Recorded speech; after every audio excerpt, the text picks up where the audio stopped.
Pare, I'm good with Corpus.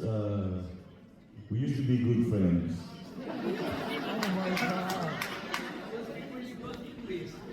He said, let me do the toast. I misheard it. I heard roast. So I'm gonna roast you.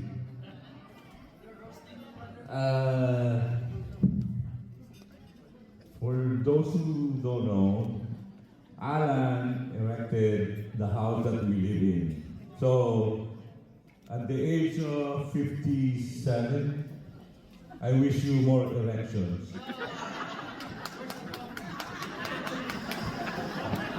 So, this union took place 30 years ago, right? So, this is just a reunion. Buti na lang, ang renewal mo, hindi required ng smog inspection. You would have failed that. So, ladies and gentlemen, I love you too, bro. Please raise your glasses.